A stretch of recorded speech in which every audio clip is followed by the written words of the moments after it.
All right, welcome to the live stream. It's Bandor slash the Ancient Meddler. Forgot who I am today. I'm the Ancient Meddler, and I'm here to read to you today. So this is a live stream. I normally do these recorded and then play them back whenever you want, right? But today I decided I was going to try doing it as a live stream. So here we are live, and there's probably not anybody connected right now watching, but I'm going to record this, and so you'll be able to watch it at your leisure as well. So without further ado, let's jump in. This is Bram Stoker's Dracula.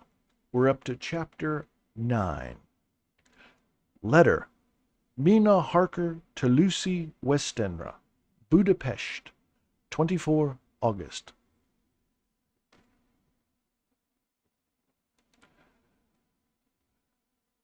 My dearest Lucy, I know you will be anxious to hear all that has happened since we parted at the railway station at Whitby.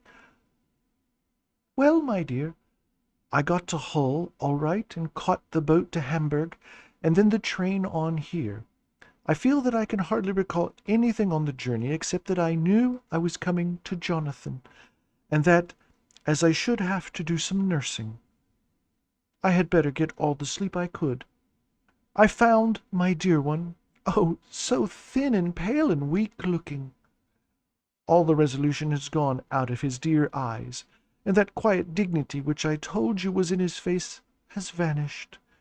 He is only a wreck of himself, and he does not remember anything that has happened to him for a long time past. At least, he wants me to believe so, and I shall never ask. He has had some terrible shock, and I fear it might tax his poor brain if he were to try to recall it. Sister Agatha, who is a good creature and a born nurse, tells me that he wanted her to tell me what they were, but she would only cross herself and say she would never tell. That the ravings of the sick were the secrets of God, and that if a nurse through her vocation should hear them, she should respect her trust.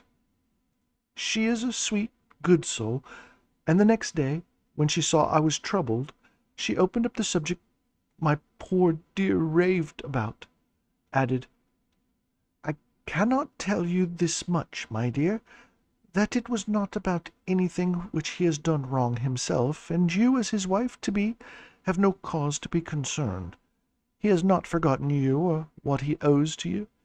His fear was of great and terrible things, which no mortal can treat of. I do believe the dear soul thought I might be jealous, lest my poor dear should have fallen in love with another girl.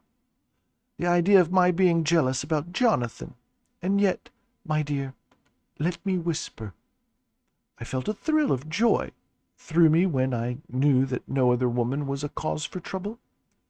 I am now sitting by his bedside, where I can see his face while he sleeps. He is waking. When he woke, he asked me for his coat, as he wanted to get something from his pocket. I asked Sister Agatha, and she brought all the things. I saw amongst them was his notebook, and was going to ask him to let me look at it, for I knew that I might find some clue to his trouble. But I suppose he must have seen my wish in my eyes, for he sent me over to the window, saying he wanted to be quite alone for a moment.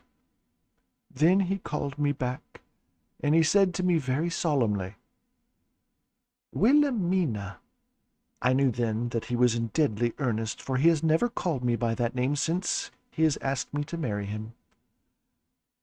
You know, dear, my ideas of the trust between husband and wife. There should be no secret, no concealment. I have had a great shock, and when I try to think about what it is I feel my head spin around, and I do not know if it was real of the dreaming of a madman. You know, I had brain fever, and that is to be mad. The secret is here, and I do not want to know it. I want to take up my life here with our marriage. For, my dear, we had decided to be married as soon as the formalities are complete. Are you willing, Wilhelmina, to share my ignorance. Here is the book. Take it and keep it. Read it if you will, but never let me know, unless indeed some solemn duty should come upon me to go back to the bitter hours, asleep or awake, sane or mad, recorded here." He fell back exhausted, and I put the book under his pillow and kissed him. I have asked Sister Agatha to beg the Superior to let our wedding be this afternoon, and am waiting her reply. She has come and told me that the chaplain of the English Mission Church has been sent for. We are to be married in an hour, or as soon as Jonathan awakes. Lucy, the time has come and gone. I feel very solemn, but very, very happy. Jonathan woke a little after the hour, and all was ready, and he sat up in bed, propped up with the pillows. He answered his "I will" firmly and strongly. I could hardly speak. My heart was so full that even those words seemed to choke me. The dear sisters were so kind. Please God, I shall never, never forget them, nor the grave and sweet responsibilities I have taken upon me. I must tell you of my wedding present. When the chaplain and the sisters had left me alone with my husband, oh, Lucy, it is the first time I have written the words "my husband," left me alone with my husband. I took the book from under his pillow and wrapped it up in white paper, and tied it with a little bit of pale blue ribbon which was around my neck, and sealed it over the knot with sealing wax. And for my seal I used my wedding ring. Then I kissed it and showed it to my husband, and told him that I would keep it so, and then it would be an outward and visible sign for us all our lives that we trusted each other, that I would never open it unless it were for his own dear sake, or for the sake of some stern duty. Then he took my hand in his, and oh, Lucy, it was the first time he took his wife's hand, and said that it was the dearest thing in all the wide world, and that he would go through all the past again to win it, if need be. The poor dear meant to have said a part of the past, but he cannot think of time yet, and I shall not wonder if at first he mixes up not only the month, but the year. Well, my dear, what could I say? I could only tell him that I was the happiest woman in all the wide world, and that I had nothing to give him except myself, my life, and my trust, and that with these went my love and duty for all the days of my life. And, my dear, when he kissed me and drew me to him with his poor weak hands, it was like a solemn pledge between us. Lucy, dear, do you know why I tell you all of this? It is not only because it is all sweet to me, but because you have been and are my very, very dear to me. It was my privilege to be prepared for the world of life. I want you to see now, and with the eyes of a very happy wife, whither duty has led me, so that in our own married life, and you, too, may be all happy as I am. My dear, please Almighty God, your life may be all it promises, a long day of sunshine, with no harsh wind, no forgetting duty, no distrust. I must not wish you no pain, for that can never be. But I do hope you will be always as happy as I am now. Good-bye, my dear. I shall post this at once, and perhaps write you very soon again. I must stop, for Jonathan is waking. I must attend my husband. Your ever-loving Mina Harker.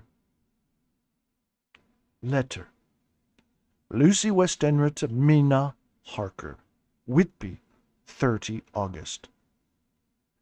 My dearest Mina, oceans of love and millions of kisses, and may you soon be in your own home with your husband. I wish you were coming home soon enough to stay with us here. The strong air would soon restore Jonathan. It has quite restored me. I have an appetite like a cormorant, am full of life, and sleep well. You will be glad to know that I have quite given up walking in my sleep. I think I have not stirred out of bed for a week. That is when I once got into it at night. Arthur says I'm getting fat. By the way, I forgot to tell you that Arthur is here. We have such walks and drives and rides and rowing and tennis and fishing together, and I love him more than ever. He tells me that he loves me more, but I doubt that, for at first he told me that he couldn't love me more than he did then. But this is nonsense. There he is, calling to me, so no more just at present from your loving Lucy. P.S. Mother sends her love. She seems better, poor dear. P.P.S. We are to be married on 28th September. Dr. Steward's Diary, 20 August. The case of Renfield grows even more interesting. He has now so far quieted that there are spells of cessation from his passion. For the first week after his attack, he was perpetually violent. Then one night, just as the moon rose, he grew quiet, and kept murmuring to himself, "Now I can wait, now I can wait." The attendant came to tell me, so I ran down at once to have a look at him. He was still in the strait waistcoat and in the padded room, but the suffused look had gone from his face, and his eyes had something of their old pleading, I might almost say cringing softness. I was satisfied with his present condition, and directed him to be relieved. The attendants hesitated, but finally carried out my wishes without protest. It was a strange thing that the patient had humored enough to see their distrust, for coming close to me, he said in a whisper, all the while looking furtively at them, "They think I could hurt you. Fancy me hurting you. The fools!" It was soothing, somehow, to the feelings to find myself disassociated even in the mind of this poor madman from the others. But all the same, I do not follow his thought. Am I to take it that I have anything in common with him, so that we are, as it were, to stand together? Or has he to gain from me some good so stupendous that my well-being is needed to him? I must find out later on. Tonight he will not speak. Even the offer of a kitten, or even a full-grown cat, will not tempt him. He will only say, "I don't take any stock in cats. I have more to think of now, and I can wait. I can wait." After a while I left him. The attendant tells me that he was quiet until just before dawn, and that then he began to get uneasy, and at length violent, until at last he fell into a paroxysm, which exhausted him so that he swooned into a sort of coma. 3 nights has the same thing happened. Violent all day, then quiet from moonrise to sunrise. I wish I could get some clue to the cause. It would almost seem as if there was some influence which came and went. Happy thought! We shall tonight play sane wits against mad ones. He escaped before without our help. Tonight he shall escape with it. We shall give him a chance, and have the men ready to follow in case they are required. 23rd August. The expected always happens. How well Disraeli knew life! Our bird, when he found the cage open, would not fly, so all our subtle arrangements were for naught. At any rate, we have proved one thing, that the spells of quietness last a reasonable time. We shall in future be able to ease his bonds for a few hours each day. I have given orders to the night attendant merely to shut him in the padded room when once he is quiet, until the hour before sunrise. The poor soul's body will enjoy the relief, even if his mind cannot appreciate it. Hark! The unexpected again. I am called. The patient has once more escaped. Later. Another night adventure. Renfield artfully waited until the last attendant was entering the room to inspect. Then he dashed out past him and flew down the passage. I sent word for the attendants to follow. Again we went into the grounds of the deserted house, and we found him in the same place, pressed against the old chapel door. When he saw me he became furious, and had not the attendant seized him in time, he would have tried to kill me. As we were holding him, a strange thing happened. He suddenly redoubled his efforts, and then as suddenly grew calm. I looked around instinctively, but could see nothing. Then I caught the patient's eye and followed it, but could trace nothing as it looked into the moonlit sky, except a big bat, which was flapping its silent and ghostly way to the west. Bats usually wheel about, but this one seemed to go straight on, as if it knew where it was bound for and had some intention of its own. The patient grew calmer every instant and presently said, "You needn't tie me. I shall go quietly." Without trouble we came back to the house. I feel there is something ominous in his calm, and shall not forget this night. Lucy Westenra's Diary. Hillingham, 24 August. I must imitate Mina and keep writing things down. Then we can have long talks when we do meet. I wonder when it will be. I wish she were here with me again, for I feel so unhappy. Last night I seemed to be dreaming again, just as I was at Whitby. Perhaps it is the change of air, or getting home again. It is all dark and horrid to me, for I can remember nothing. But I am full of vague fear, and I feel so weak and worn out. When Arthur came to lunch, he looked quite grieved when he saw me, and I hadn't the spirit to try to be cheerful. I wonder if I could sleep in Mother's room tonight. I shall make an excuse to try. 25 August. Another bad night. Mother did not seem to take to my proposal. She seems not too well herself, and doubtless she fears to worry me. I tried to keep awake and succeeded for a while, but when the clock struck 12, it waked me from a doze, so I must have been falling asleep. There was a sort of scratching or flapping at the window, but I did not mind it, and as I remembered no more, I supposed I must have fallen asleep. More bad dreams. I wish I could remember them. This morning I am horribly weak. My face is ghastly pale, and my throat pains me. It must be something wrong with my lungs, for I don't seem to be getting enough air. I shall try to cheer up Arthur when he comes, or else I know he will be miserable to me, so. Letter Arthur to Dr. Seward, Albemarle Hotel, 31 August. My dear Jack, I want you to do me a favor. Lucy is ill. That is, she has no special disease, but she looks awful, and is getting worse every day. I've asked her if there is any cause. I'd not dare to ask her mother, for to disturb the poor lady's mind about her daughter in her present state of health would be fatal.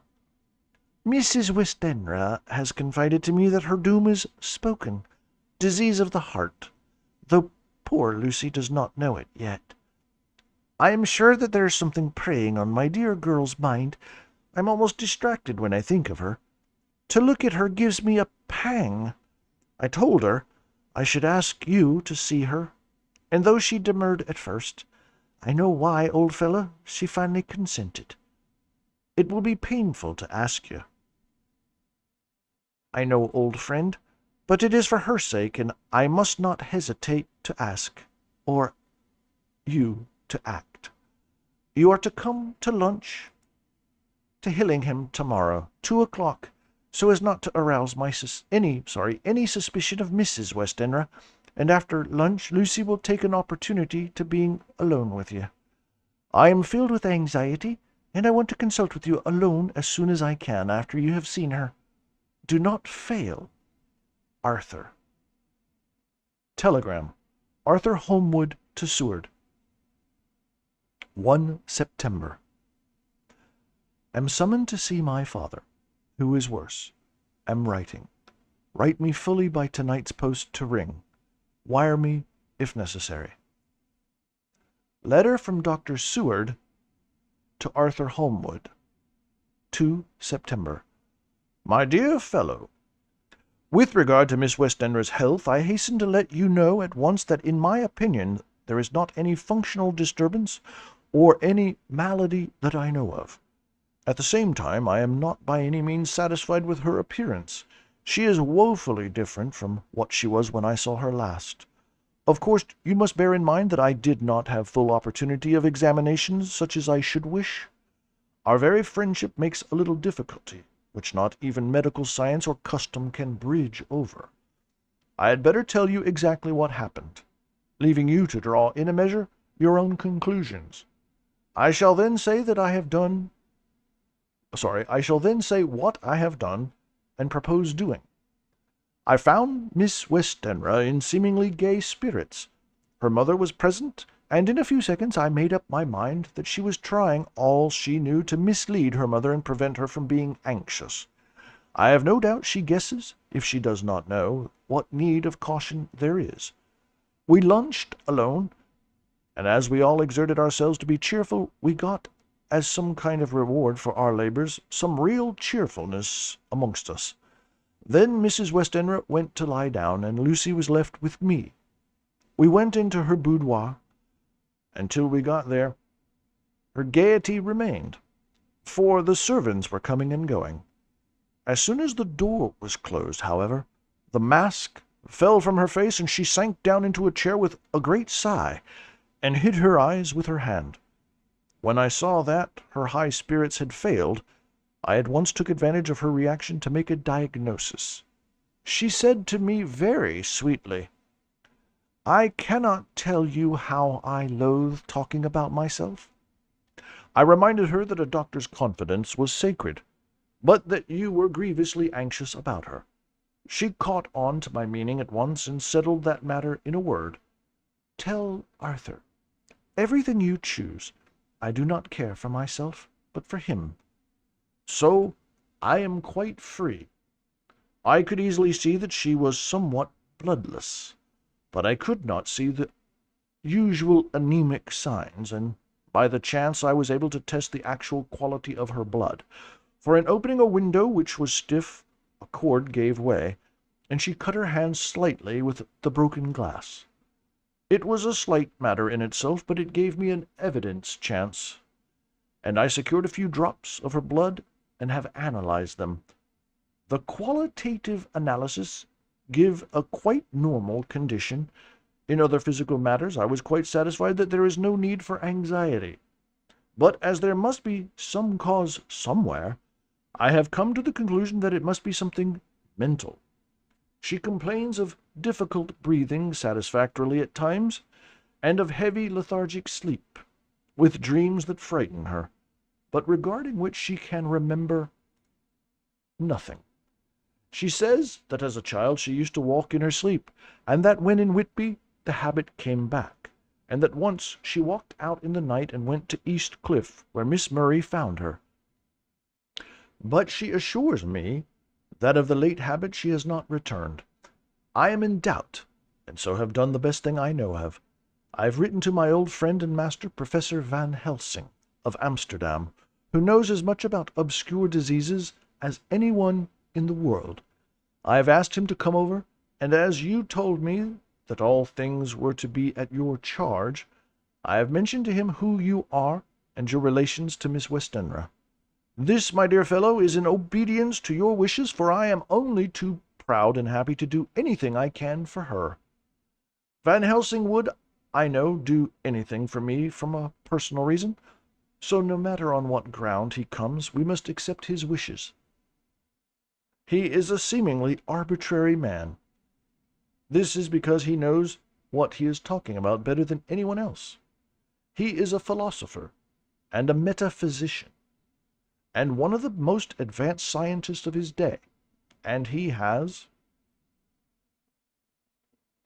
I believe, an absolutely open mind. This, with an iron nerve, a temper of the ice brook, and indomitable resolution, self-command, and toleration exalted from virtues to blessings, and the kindliest and noble work that he is doing for mankind, work both in theory and practice, for his views are as wide as his all-embracing sympathy. I tell you these facts that you may know why I have such confidence in him. I have asked him to come at once. I shall see Miss Westenra tomorrow again. She is to meet me at the stores, so that I may not alarm her mother by too early a repetition of my call. Yours always, John Seward. Letter.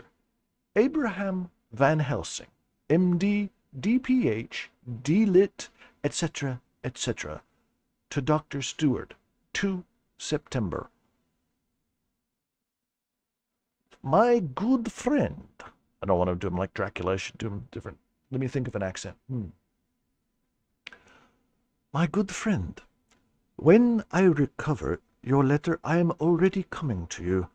By good fortune, I can leave just at once, without wrong to any of those who have trusted me.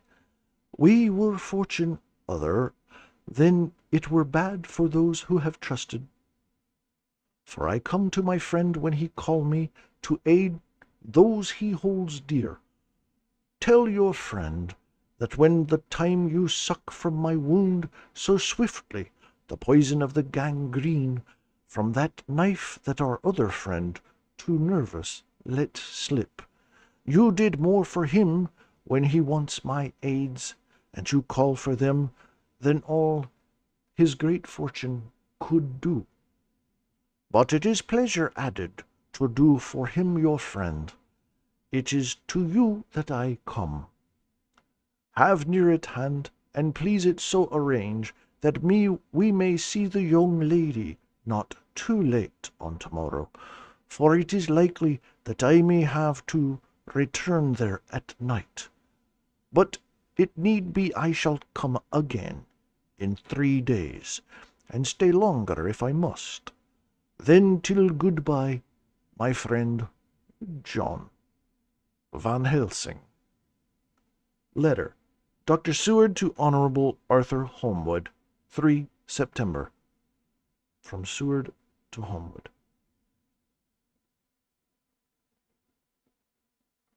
My dear Art, I had to think about who's who. My dear Art, Van Helsing has come and gone. He came on with me to Hillingham, and found that by Lucy's discretion her mother was lunching out, so that we were alone with her. Van Helsing made a very careful examination of the patient. He is to report to me, and I shall advise you, for of course I was not present all the time. He is, I fear, much concerned, but says he must think. When I told him of our friendship and how you trust me in the matter, he said, "You must tell him all you think. Tell him what I think, if you can guess, if you will. Nay, I am not jesting. This is no jest, but life and death, perhaps more." I asked what he meant by that, for he was very serious. This was when we had come back to town, and he was having a cup of tea before starting on his return to Amsterdam. He would not give me any further clue. You must not be angry with me, Art, because it is very reticent. His very reticence means that all his brains are working for her good. He will speak plainly enough when the time comes, be sure. So I told him I would simply write an account of our visit, just as if I were doing a descriptive special article for the Daily Telegraph. He seemed not to notice, but remarked that the smuts of London were not quite so bad as they had to be when he was a student here.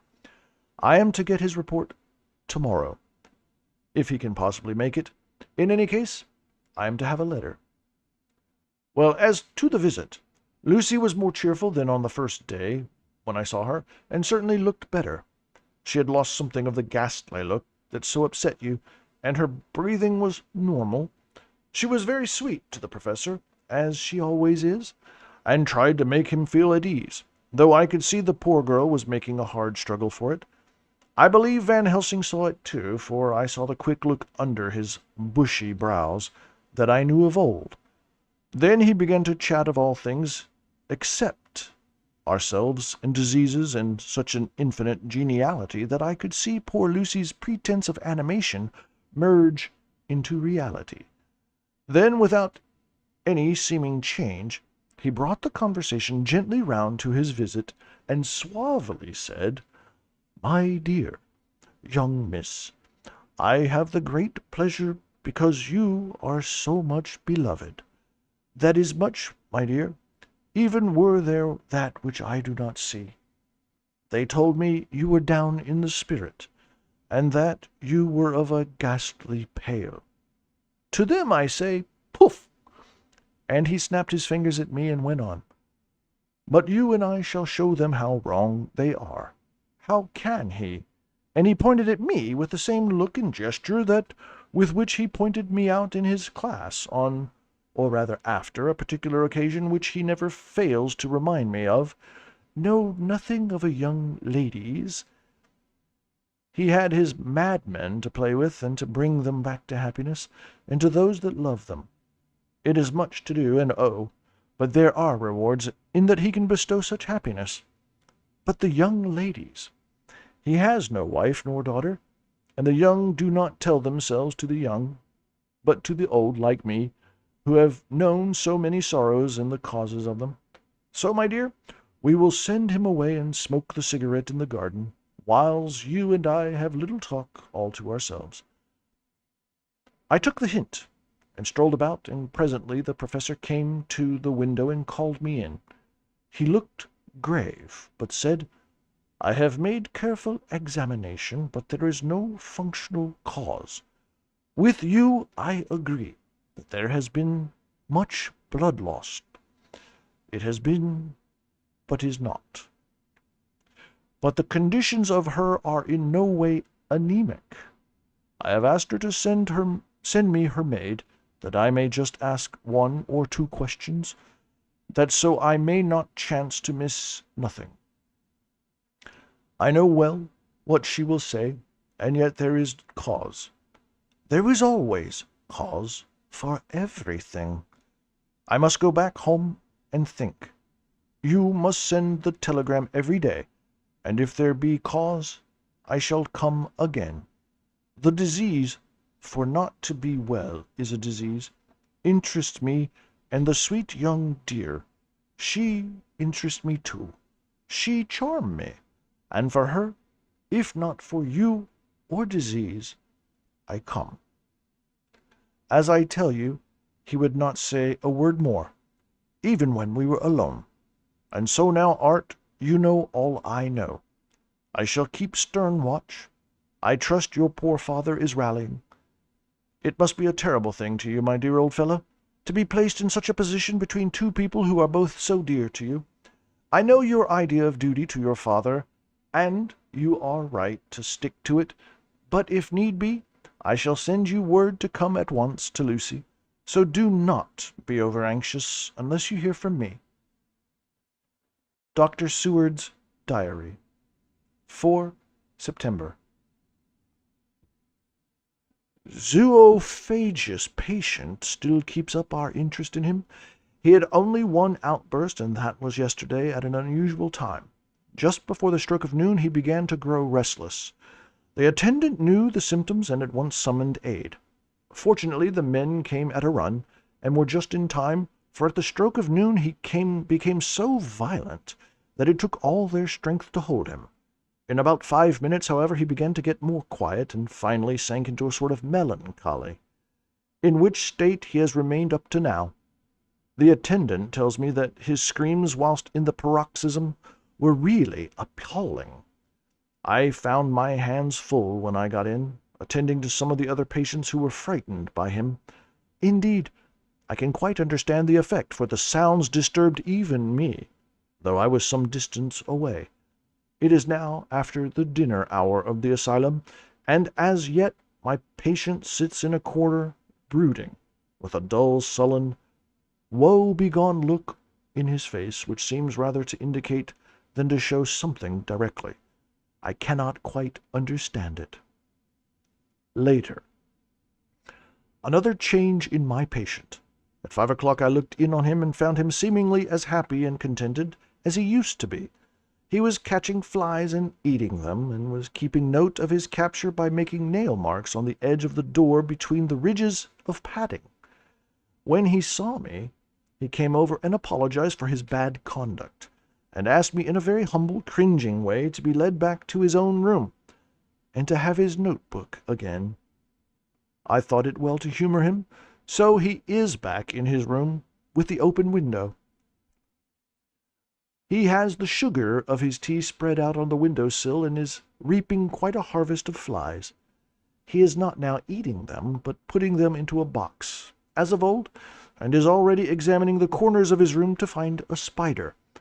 I tried to get him to talk about the past few days, for any clue to his thoughts would be of immense help to me, but he would not rise. For a moment or two he looked very sad, and said in a sort of far-away voice, as though saying it rather to himself than to me, all over, he has deserted me. No hope for me now, unless I do it myself." Then suddenly turning to me in a resolute way, he said, "Doctor, won't you be very good to me and let me have a little more sugar? I think it would be very good for me." "And the flies?" I said.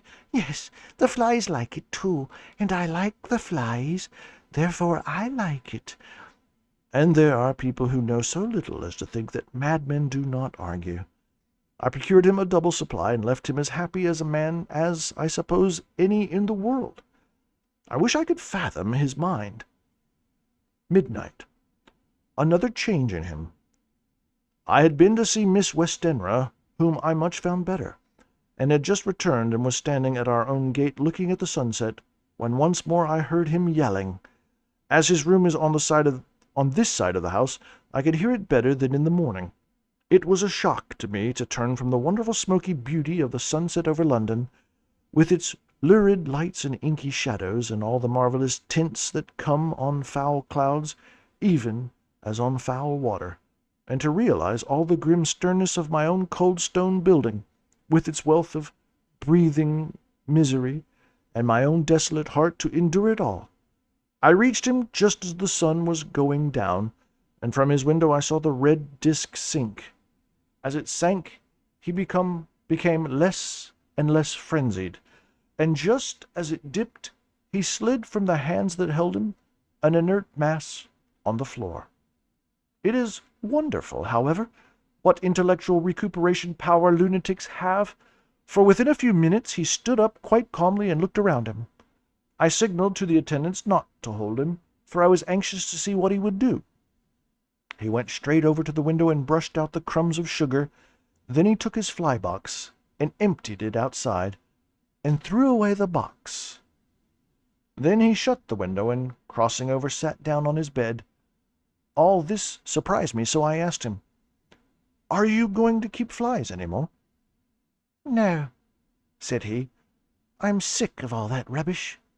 He certainly is a wonderfully interesting study. I wish I could get some glimpse of his mind, or the cause of his sudden passion. Stop. There may be a clue, after all. If we can find why today his paroxysms came out at high noon and at sunset, can it be that there is a malign influence of the sun at periods which affects certain natures, as at times the moon does others? We shall see. Telegram, Seward, London, to Van Helsing, Amsterdam, 4 September. Patient still better today. Telegram, Seward, London, to Van Helsing, Amsterdam, 5 September. Patient greatly improved. Good appetite, sleeps naturally, good spirits, color coming back. Telegram, Seward, London, to Van Helsing, Amsterdam, 6 September. Terrible change for the worse. Come at once. Do not lose an hour. I hold over telegram to Holmwood till have seen you. And that's the end of chapter 9. Ooh, it's getting It's getting intense. Can't wait for chapter 10. Anyway, this is again Bram Stoker's Dracula, which is in the public domain. So this is copyright free. And if you like that, let me know. Leave a comment in the comment section. Please like and subscribe if you can. It helps me out a lot. And I look forward to doing chapter 10. I may do it sooner because that one was exciting. Anyway, I'm going to stop the stream now, and I'll post this video up as well so people who missed it get to watch it too. We will talk to you guys later. It's the Ancient Meddler, and I'm out of here.